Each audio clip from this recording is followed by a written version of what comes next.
Hi friends, welcome to the channel and today is day 6 of 50 golden rules। आपको पता है जैसे कि आज हम पूरे जितने भी हमने गोल्डन रूल्स पढ़े हैं 5 दिनों में उसका पूरा रिवीजन करने वाले हैं। सो लास्ट तक लाइव बने रहिएगा। लास्ट में कुछ क्वेश्चंस भी कराऊंगा हर चैप्टर से रिलेटेड, और जो कल क्वेश्चंस मैंने 2 दिए थे उसके आंसर्स और आंसर करने वालों के नाम भी रिवील करूंगा। ठीक है, तो इस सेशन की शुरुआत करते हैं। इस सेशन के फ्री पीडीएफ्स आपको मिल जाएंगे टेलीग्राम चैनल पे। आपको सिंपली और क्लासेस को फॉलो करना और टेलीग्राम चैनल से फ्री पीडीएफ्स को डाउनलोड कर लेना है।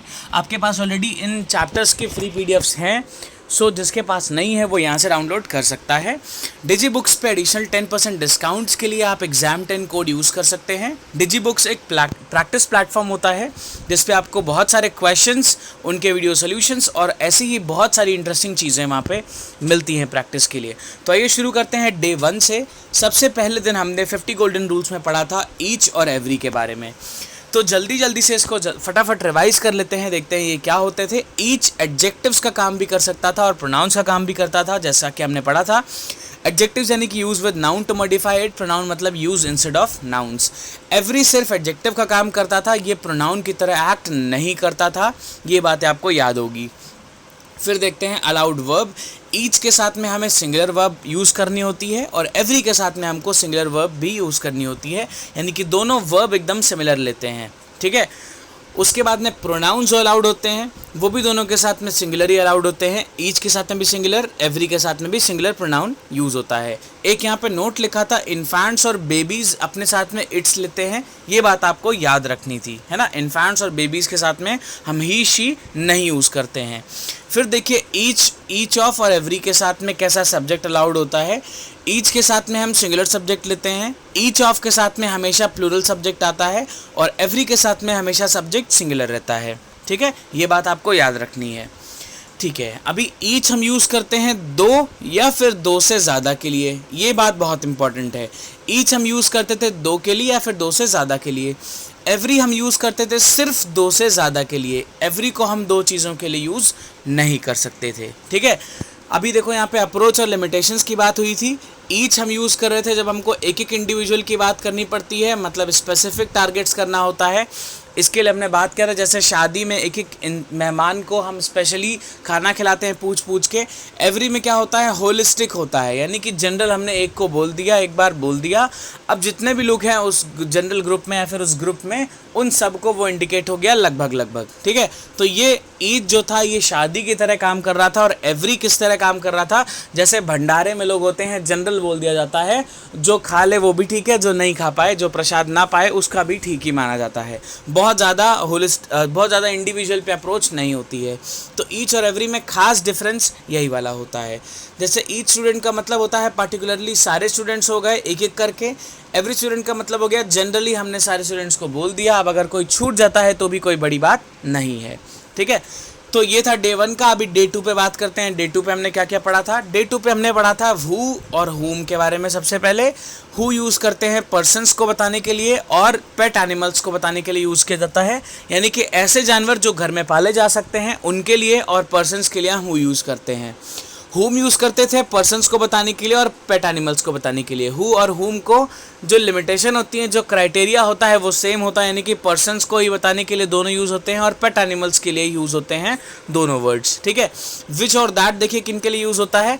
विच यूज़ होता था पर्सन्स को रेफर करने के लिए, सिलेक्शन के लिए सिर्फ। देखो विच जो होता है वो नॉन लिविंग थिंग्स के लिए होता है मेनली, लेकिन अगर हमको सिलेक्शन करना है लोगों में तो हम लिविंग थिंग्स के साथ भी पर्सन्स के साथ भी विच को यूज़ कर सकते हैं। ठीक है, सेकंड देखो use to refer wild animals, ये वाइल्ड एनिमल्स को रेफर करने के लिए यूज़ होता है। पेट एनिमल्स के लिए हु और हुम यूज़ होते हैं।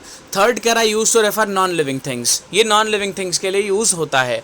अच्छा, जितनी भी चीज़ें यहाँ पे मैं पढ़ा रहा हूँ ये मैं बहुत शॉर्ट में बता रहा हूँ, ये सिर्फ रिविजन है। अगर आपको इसके इंडिविजुअल क्लासेस देखने हैं तो आप प्रीवियस सेशंस में जाके देख सकते हैं। 5 दिनों में मैंने बहुत अच्छे से एलैबोरेट करके चीज़ों को पढ़ाया हुआ है, तो ये सिर्फ रिविजन है।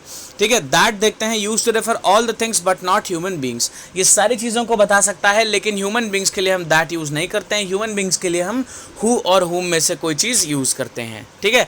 अब देखो हमने बात किया था, अगर आप अभी भी कंफ्यूज हो कि हु और हुम को कैसे लगाते हैं, तो उसके लिए नॉर्मल तरीके से हट के हमने एक तरीका बताया था, उस तरीके को हम फिर से रिवाइज कर लेते हैं, बिकॉज नॉर्मल वाले तो सबको आते होते हैं, है ना। हु के लिए मैंने बताया था, if you can replace the word with he और शी, अगर आप किसी शब्द को जहाँ पे भी हु या हुम लगा हो, अगर उस हु या हुम को आप ही और शी से रिप्लेस कर सकते हैं तो आप वहाँ पे हु लगाएंगे, ठीक है। अगर आप उस वर्ड को हिम और हर से रिप्लेस कर सकते हैं तो आप हुम लगाएंगे, ठीक है। इसके लिए हमने एग्जांपल्स में चेक किया था, who would like to go for trip, अब इसका आंसर क्या निकलेगा, he would like to go on trip, तो ही आंसर निकलेगा, यानी कि यहाँ पे हु सही लगा है। फिर लिखा है who ate the pasta I made, फिर हम क्या बोलेंगे, he ate the pasta I made, तो हु की जगह ये हु सही लगा है, ठीक है। यानी कि जब आंसर ही या फिर शी आएगा तो हम हु लगा सकते हैं। हुम देखो, Whom should I talk about registering in this competition? अब ये पूछ रहा है किससे बात करूं कंपटीशन में रजिस्टर करने के लिए, तो I should talk to him for registering in this competition होगा, तो him के लिए हम क्या लगाते हैं, whom सही है। By whom is the car driven to school, किसने कार ड्राइव करके स्कूल ले गया, the car was driven to school by him हो जाएगा, इसलिए whom यहाँ पे सही है, ठीक है। तो इस चीज़ को ध्यान रखिएगा, जब भी him और her यूज़ कर सकते हैं आप, तो वहाँ पे क्या आएगा, whom आएगा। जब आप he और she यूज़ कर पाएंगे तब आप क्या लगाएंगे, who लगाएंगे, ठीक है। इसके इलेबोरेटेड सेशन के लिए आप जाके डे 2 वाला सेशन देख सकते हैं 50 गोल्डन रूल्स में, ठीक है। अभी हमने बात किया था लिमिटेशंस क्या होती हैं, विच यूज़ कर रहे थे कब हम, हु और हुम का हम देख चुके हैं, विच और दैट का देख लेते हैं। विच हम यूज़ करते हैं use to denote non living things, जैसे पेन के लिए हमने यूज़ कर लिया, टेबल के लिए यूज़ कर लिया, ऐसी चीज़ें जो नॉन लिविंग थिंग्स हों उसके लिए हम यूज़ करते हैं, सबसे पहला पॉइंट। फिर हम यूज़ करते हैं लिविंग थिंग्स को पॉइंट आउट करने के लिए, जैसे which boy is perfect to be in the team, अभी हमने पॉइंट करने के लिए यूज़ किया है, सेलेक्ट करने के लिए यूज़ किया है, तो हम यूज़ कर सकते हैं लिविंग थिंग्स के साथ भी विच को। थर्ड देखो, use to denote wild animal, जैसे which elephant is diseased among all, अभी हमने वाइल्ड एनिमल्स के लिए भी विच को यूज़ कर लिया है, ठीक है। अब देखिए दैट कब कब यूज़ करते हैं, दैट की बहुत स्पेसिफिक लिमिटेशंस होती हैं। दैट को देखिए कब कब यूज़ करते हैं, सबसे पहला point, after the words like the same, the only, none, anything या फिर ऑल, ये जितने शब्द लिखे हैं रेड कलर से हाईलाइट करके, इन वर्ड्स के बाद में हम सिर्फ क्या यूज़ करते हैं, विच यूज़ करते हैं, इस चीज़ को ध्यान रखिएगा, ठीक है। जैसे this is the same book which I wanted, अब यहाँ पे द सेम यूज़ हुआ है तो विच गलत हो गया, क्या यूज़ होगा यहाँ पे, दैट यूज़ होगा, ठीक है। चलिए आगे देखिए सेकंड वाला point, after superlative degree we use that, हम सुपरलेटिव डिग्री के साथ में हमेशा क्या यूज करते हैं, दैट यूज करते हैं। The highest peak that was climbed by a mountaineer, the highest peak, ये हो गया सुपरलेटिव डिग्री हाईएस्ट, तो यहाँ पे दैट सही है, ठीक है। थर्ड देखो, with human beings we use who और हुम इंस्टेड ऑफ दैट, अभी हमने बात किया था ह्यूमन बींग्स के लिए हम क्या यूज करते हैं, दैट नहीं यूज करते हैं, हु और हुम यूज करते हैं, तो लिखा है he is the man whom we trusted upon last time, इसमें द मैन के बाद में क्या लग जाएगा, दैट नहीं लग सकता क्योंकि ये ह्यूमन बींग्स हैं, इसमें हुम लगाना पड़ेगा, ठीक है, तो हुम यहाँ पे सही है। आगे देखिए, अभी डे 3 पे बात करते हैं। डे 3 में हमने क्या पढ़ा था, अगर आपको याद हो, हमने डे 3 में पढ़े थे कंडीशनल सेंटेंसेस, तो कंडीशनल सेंटेंसेस हमने पढ़े थे 4 टाइप के होते हैं, 0, first, second and third type के कंडीशनल सेंटेंसेस। चलिए एक एक करके जल्दी से देखते हैं। 0 कंडीशनल सेंटेंसेस में हमने पढ़ा था, 0 कंडीशनल सेंटेंसेस एकदम जनरल ट्रूथ बताते हैं, जिसमें एक चीज़ की वजह से दूसरी चीज़ होती है, जनरल ट्रूथ होता है जनरली ये, ठीक है। अभी इसको स्टार्ट करने के लिए हम इफ़ और व्हेन का जनरली यूज़ करते हैं, इफ़ और व्हेन से इनके सेंटेंसेस स्टार्ट हो सकते हैं, या इफ़ या व्हेन, दोनों में से कुछ भी लग सकता है। इसमें सिंपल प्रेजेंट टेंस रखना होता है आपको, सिर्फ सिंपल प्रेजेंट टेंस होता है दोनों पार्ट्स में, यानी कि कॉमा के पहले भी और कॉमा के बाद में भी कैसा टेंस होगा, simple present tense. Do not use simple future tense, simple future tense use नहीं होगा, आपको बहुत बार यूज़ किया हुआ मिलेगा लेकिन होगा नहीं। जैसे एग्जाम्पल देखिए, if you will smoke cigarette your health will suffer, अब यहाँ पे विल यूज हो गया, यानी कि सिंपल फ्यूचर यूज हो गया, ये गलत हो गया। क्या होना चाहिए, if you smoke cigarette your health suffers, ये सही हो गया, ठीक है। अगला देखिए, फर्स्ट कंडीशनल सेंटेंस, इनकी क्या कंडीशंस हैं, it expresses likely but not guaranteed future outcome, ये फर्स्ट कंडीशनल सेंटेंस बताता है कि कोई चीज़ हो तो सकती है लेकिन फ्यूचर में उसकी गारंटी नहीं है। जैसे मम्मी लोग बोलती हैं कि इधर आ जाओ, ये सच बता दो, नहीं मारेंगे, है ना, तो सच बताने के बाद ऐसा तो हो सकता है कि वो ना मारे, शायद दया कर दें, लेकिन जनरली हम पीट जाते हैं, है ना, मार खा जाते हैं। तो इफ इज यूज्ड इसमें होता है, इफ से शुरुआत होती है generally. Use simple present tense with if clause, इसमें देखो कैसे बनता है सेंटेंस, जो जिस क्लॉज में इफ यूज हुआ होगा, जैसे इफ यू ईट, इसमें इफ यू विल रेस्ट लिखा है, इसमें सिंपल प्रेजेंट टेंस यूज होगा। और जो दूसरा वाला क्लॉज होगा, मेन क्लॉज, इफ के अलावा वाला जो क्लॉज होगा, उसमें हम सिंपल फ्यूचर टेंस यूज करते हैं। तो देखो लिखा है if you will rest, if वाले में इन्होंने क्या लिखा है, विल रेस्ट यानी कि सिंपल फ्यूचर लगाया है। हमें इफ़ वाले में क्या लगाना है, सिंपल प्रेजेंट, यानी कि ये वाला क्या हो गया, गलत हो गया। अब देखो यहाँ पे इफ़ वाले के साथ में क्या लगा है, सिंपल प्रेजेंट, ये सही है। यू विल फील बेटर, दूसरे वाले में सिंपल फ्यूचर यूज़ किया, ये भी सही है, यानी कि सेकंड वाला एग्जाम्पल सही है। दूसरा देखो सेकंड कंडीशनल सेंटेंस में कैसे होता है, इट एक्सप्रेसेस अनरियलिस्टिक एक्सप्रेशंस। अभी सेकंड कंडीशनल सेंटेंसेस क्या बताते हैं, हमेशा हाइपोथेटिकल चीज़ें बताते हैं, है ना, ऐसी चीज़ें जो रियल लाइफ में पॉसिबल ना हो। इसमें क्या करते हैं, इफ़ को यूज़ करते हैं जनरली सेंटेंस का फॉर्म करने के लिए। थर्ड पॉइंट देखो, use simple past tense in if clause. जो इफ क्लॉज होता है उसमें हम सिंपल पास्ट टेंस यूज करते हैं और ऑक्सिलरी मॉडल वर्ब यूज करते हैं मेन क्लॉज में, ठीक है। यानी कि इफ क्लॉज में क्या यूज करना है, सिंपल पास्ट टेंस। अब देखो if I possess a billion pounds, यहाँ पे पजेस क्या है, सिंपल प्रेजेंट, ये गलत हो गया, है ना। हमको क्या यूज करना है, सिंपल पास्ट। तो if I possess the billion pounds, ये वाला पार्ट सही है। सेकंड वाले पार्ट में क्या होना चाहिए, ऑक्सिलरी मॉडल वर्ब, यानी कि will, would, shall, should, can, could, इनमें से कुछ एक यूज होना चाहिए। तो यहाँ पे वुड लगा है, सही है। वुड के बाद में हमेशा वर्ब की फर्स्ट फॉर्म आती है जनरली। जब भी वुड के जस्ट बाद में वर्ब आएगी वो फर्स्ट फॉर्म आएगी, तो I would travel to the moon, यानी कि सेकंड वाला ऑप्शन सही है, ठीक है। थर्ड देखो फिर फटाफट, third conditional sentence. Third conditional sentence में क्या होता है, ये बताता है कि अगर पास्ट में ऐसा हुआ होता तो प्रेजेंट इस तरह का होता। मतलब प्रेजेंट अभी कुछ और है, पर अगर पास्ट में कुछ और रहा होता तो प्रेजेंट कुछ और हो जाता, ठीक है। ये वाली बात होती है थर्ड कंडीशनल सेंटेंस में। इसको कैसे यूज करते हैं, use past perfect tense with if clause.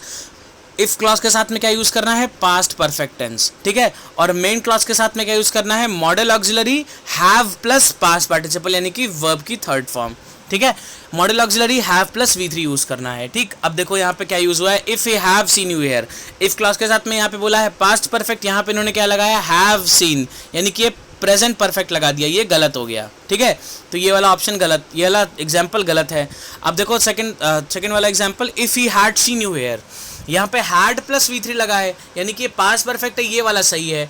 He would have scolded you, यहाँ पे वुड यूज हुआ, यानी कि मॉडल ऑक्सिलरी, हैव यूज हुआ, ये भी हो गया सही। स्कोल्डेड यानी कि वर्ब की थर्ड फॉर्म यूज हो गई, ये भी सही हो गया। तो ये सेकंड वाला एग्जाम्पल ठीक है, ठीक है। अभी डे 4 देखते हैं। इन सारे डेज के एक एक क्वेश्चंस मैं भी लास्ट में कराऊंगा, तो पूरा देखते रहिएगा। क्वेश्चंस भी आप ही आंसर करेंगे, और क्वेश्चंस हम ऑलरेडी कर चुके हैं, तो उसके आंसर्स मेरे को आपसे चाहिए ही चाहिए, ठीक है। अगला देखिए, फिर हमने लिटिल पे बात की थी। लिटिल में क्या हुआ था, जब भी इक्विवेलेंट टू जीरो वाली बात होती है, यानी कि ना के बराबर, यानी कि लगभग चीज़ खत्म हो चुकी है, तब हम बात करते थे लिटिल वाली। पॉइंट सेकंड कह रहा है, यूज मोस्टली नेगेटिव कॉन्टेक्स्ट। जब कॉन्टेक्स्ट लगभग खत्म होने वाला हो, यानी कि जीरो की तरफ इंडिकेटेड हो, तब हम यूज़ करते हैं लिटिल, ठीक है। समझ में आ रहा है, ठीक। Use with countable nouns only लिखा है, काउंटेबल नाउन्स के साथ ही हम यूज विद अनकाउंटेबल नाउन्स लिखा है, हम इसको सिर्फ अनकाउंटेबल नाउन्स के साथ ही यूज़ कर सकते हैं। लिटिल वाली सीरीज़ बेटा हमेशा सिर्फ अनकाउंटेबल नाउन्स के साथ ही यूज़ हो सकती है, इस चीज़ को ध्यान रखिएगा, ठीक है। यहाँ पे एग्जांपल्स दिए हैं, dash water in the glass evaporated naturally with in minutes. अगर कुछ ही मिनट्स में पानी पूरा इवेपोरेट हो गया, यानी कि बहुत कम रहा होगा, लगभग जीरो के बराबर, तो यहाँ पे लिटिल हो जाएगा। He met with a drastic accident, there is little hope of his survival. बहुत बड़ा एक्सीडेंट अगर हो जाता है, बहुत खतरनाक, तो चांसेस लगभग जीरो हो जाते हैं, इसलिए लिटिल सही है। Only dash battery is left in your phone, so you can not even make a call. Call भी नहीं कर सकते हैं, मैसेज भी नहीं कर सकते हैं, मतलब बहुत ज़्यादा कम बची होगी, फ़ोन ऑफ होने वाला होगा, यानी कि लिटिल बैटरी यहाँ पे हो जाएगा। इसके डिटेल्ड सेशंस के लिए आप डे 4 का सेशन देख सकते हैं, 50 गोल्डन रूल्स वाला, उसमें मैंने एलैबोरेट करके चीज़ों को एक्सप्लेन किया है। ये सेशन सिर्फ रिवीजन के लिए है ना। आ लिटिल देखिए कैसे यूज़ करते हैं, use to refer noticeable amount of something, ठीक है। जब भी कुछ थोड़ा बहुत वाला सेंस आएगा, तब हम हमेशा आ लिटिल यूज़ करते हैं। हिंदी में बहुत अच्छे से समझ लीजिए, जब भी हमें कहना होगा थोड़ा बहुत, तो हम वहाँ पे क्या यूज़ करेंगे, आ लिटिल, ठीक है। अभी देखो पॉजिटिव और नेगेटिव किसी भी कॉन्टेक्स्ट में इसको यूज़ कर सकते हैं। थर्ड पॉइंट कह रहा है, use with uncountable nouns only, ठीक है। ये बात हमको पहले से पता है, अनकाउंटेबल्स के साथ में यूज़ होता है। यहाँ पे लिखा है dash knowledge is a dangerous thing, ये एक कहावत है, इसका मतलब यहाँ पे हमेशा होता है अ लिटिल नॉलेज, ठीक है। ये आपको याद होना चाहिए, a little knowledge is a dangerous thing, ये कहावत है। फिर कह रहा है dash battery left in your phone allows you to make calls only, सिर्फ कॉल कर सकते हो आप, यानी कि थोड़ी बहुत बैटरी बची है, तो थोड़ा बहुत वाला कॉन्टेक्स्ट आया तो क्या लगाएंगे यहाँ पे, अ लिटिल लगा देंगे, ठीक है।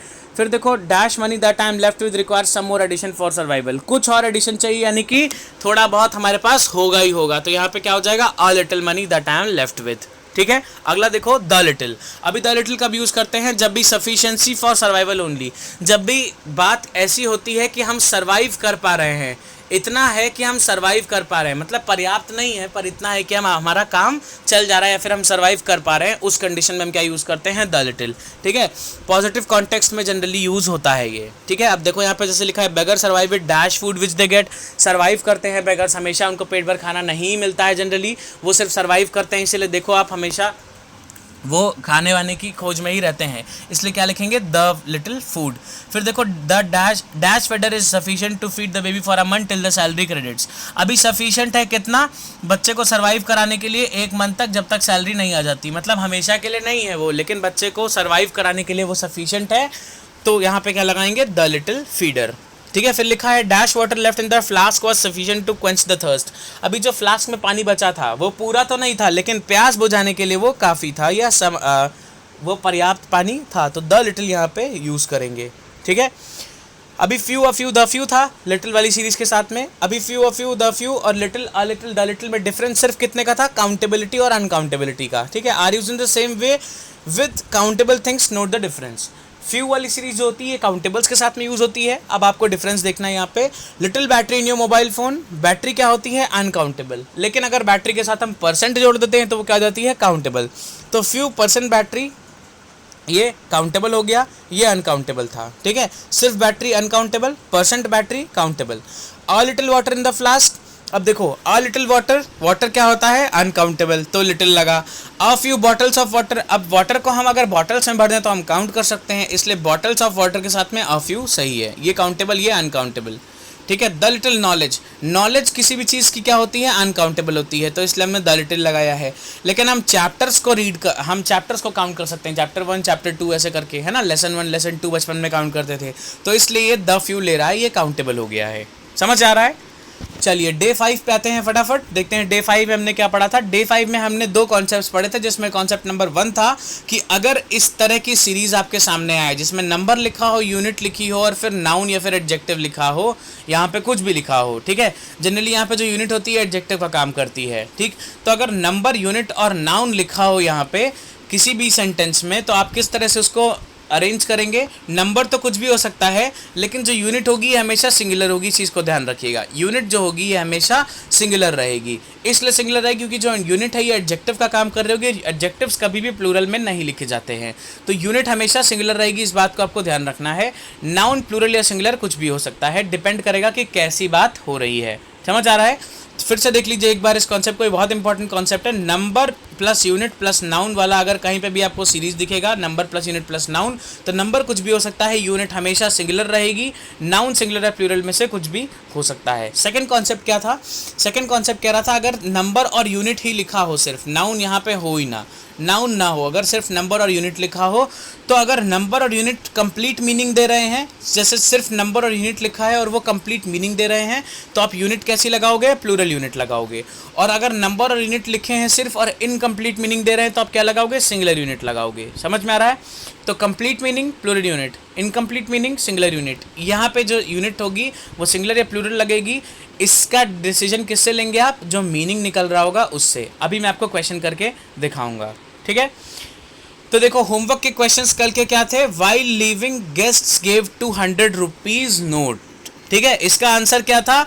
While leaving guest give 200 rupee note होना चाहिए, यहाँ पे रुपीज़ गलत होगा, है ना, रुपी नोट यहाँ पे आंसर हो जाएगा, ठीक है। दूसरा देखो, I have never in my life seen $2 million. अब यहाँ पे 2 क्या है? नंबर है। मिलियंस क्या है? एडजेक्टिव का काम कर रहा है, तो मिलियंस नहीं हो पाएगा, यहाँ पे $1 मिलियन इसका आंसर होगा, $1 मिलियन, ठीक है।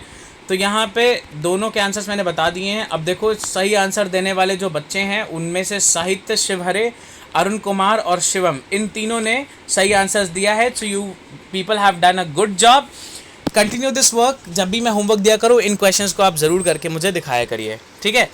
तो यहाँ पे टेस्ट योर माइंड के लिए मैंने 5 क्वेश्चंस दिए हैं। अब आपको क्या करना है? इन 5 क्वेश्चंस को खुद से करना है, बिना सेशंस को वापस देखे हुए। मैंने ये क्वेश्चन सारे चारों सेशंस में आंसर किए हुए हैं, लेकिन आपको उन सेशंस को नहीं देखना है। आपको उन सेशंस को बिना देखे इन 5 क्वेश्चंस के आंसर्स मेरे को कमेंट्स में बताने हैं, और उसी तरह से फिर मैं आपके नेम्स को रिवील करूंगा। अगर इन क्वेश्चंस के आपको आंसर्स देखने होंगे अपने क्वेश्चन सॉल्व करने के बाद में, तो आप सेशंस के एंड में इन क्वेश्चंस के आंसर्स को देख सकते हैं। हर सेशन से मैंने एक क्वेश्चन को लिया हुआ है, ठीक है, मैंने हर सेशन में इसको सॉल्व कराया है। तो आज के साथ में इसका सेशन को ख़त्म करते हैं इस चीज़ के साथ में। इस वीडियो को लाइक करिए अगर आपको वीडियो पसंद आई है, share it with your friends and subscribe the channel अगर आप एक नए विजिटर हैं तो, ठीक है। फिर मिलूंगा कल की क्लास में हम सेंटेंस इंप्रूवमेंट करने वाले हैं। सो सेंटेंस इंप्रूवमेंट की क्लास को ज़रूर अटेंड करिएगा। Till then, thank you and take care.